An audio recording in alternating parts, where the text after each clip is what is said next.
Hi friends, நாளைக்கு மகாநதி சீரியலில் என்ன நடக்க போகுதுன்னு பார்க்கலாம். வாங்க வீடியோக்குள்ளே போகலாம். நம்ம சேனலில் இன்னும் சப்ஸ்கிரைப் பண்ணாதவங்க சப்ஸ்கிரைப் பண்ணிக்கோங்க. கோயிலுக்கு கிளம்பி மீடியா பர்சன்ஸ் எல்லோரும் வந்துடுறாங்க. போலீஸும் கிளம்பி வந்துடுறாங்க கோயிலுக்கு.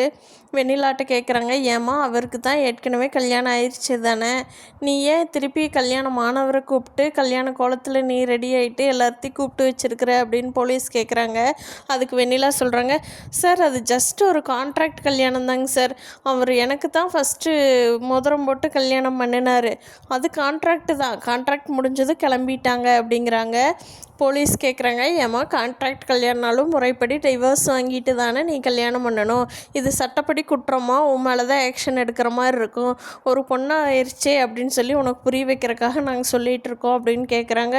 இல்லை சார் அப்படியெல்லாம் இல்லை, அது கான்ட்ராக்ட் கல்யாணம் முடிஞ்சிருச்சு, அவள் இப்போ கூட இருந்தான்னா நான் எதுவும் சொல்ல போகிறது இல்லையா, அந்த கல்யாணம் முடிஞ்சிருச்சு, புருஷன் பொண்டாட்டி போய் நான் பிரிக்கவெல்லாம் இல்லை, அந்த கல்யாணம் கான்ட்ராக்ட் பண்ணிக்கிட்டு வந்தால் அது முடிஞ்சிருச்சு, அதனால் என்னை கல்யாணம் பண்ணிக்க சொல்லி விஜய் கேட்குறேன். விஜய் என்னை உயிருக்கு உயிரை காதலிச்சார், அதனால தான் நான் விஜய் கேட்குறேங்க சார் அப்படிங்கிறாங்க. இல்லைம்மா நீ பண்ணுறது தப்பு, இல்லைன்னா நான் உன்னை தான் அரெஸ்ட் பண்ணிக்கிட்டு போவோம் பார்த்துக்கோ அப்படிங்கிறாங்க. மீடியா பீப்புள்ஸும் அதை தான் கேட்குறாங்க. வெண்ணிலா திருப்பி திருப்பி அதையே தான் சொல்லிகிட்டு இருக்காங்க.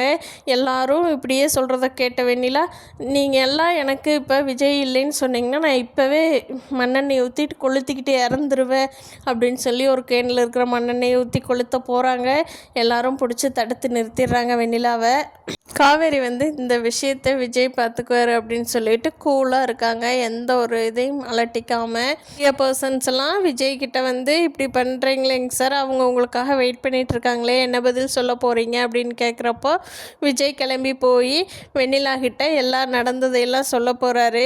ஏன் வெண்ணிலா நீ இப்படி பண்ணுறியே, நம்ம 2 பேரும் கல்யாணம் மட்டும் இப்போ நானே உனக்கு தாலி கட்டிட்டா மட்டும் போதுமா, நம்ம லைஃப் நல்லா இருக்குமா, என் மனசுக்குள்ளே நீ இருக்க வேண்டாமா, என் மனசுக்குள்ளே காவேரி இருக்கா வெண்ணிலா, நானும் அவளும் ஒன்றா சேர்ந்து குடும்பம் நடத்த ஆரம்பித்து என் குழந்தை காவேரியோட வயிற்றில் இருக்குது, சரி நானும் உங்கள்கிட்ட அதை சொல்ல வேண்டாம் அப்புறமா சொல்லிக்கலான்னு நினச்சா, ஆனால் நீ கேட்குற மாதிரி தெரியல, பசுபதி உனக்கு ஹெல்ப் பண்ணுறான்னு நினைக்கிறியா, அவனுக்கு காவேரி பிடிக்காது, அதுக்காக உன்னை பகடக்காயை யூஸ் பண்ணிக்கிறாங்களே தவிர உன் மேலே இருக்கிற பாசத்தினாலேயோ உனக்கு எதுவும் ஹெல்ப் பண்ணல அவங்க, இதை நீ புரிஞ்சுக்குவேன்னு நினைக்கிற வெண்ணிலா அப்படிங்கிறாங்க விஜய். பார்க்கலாம் ஃப்ரெண்ட்ஸ், இதை கேட்ட வெண்ணிலா மனசு மாறிடுவாங்களான்னு. விக்கா ஜோடி சீக்கிரமாக ஒன்று சேரணும்னு நினைக்கிறவங்க நம்ம வீடியோவை லைக் பண்ணிக்கோங்க. தேங்க்யூ.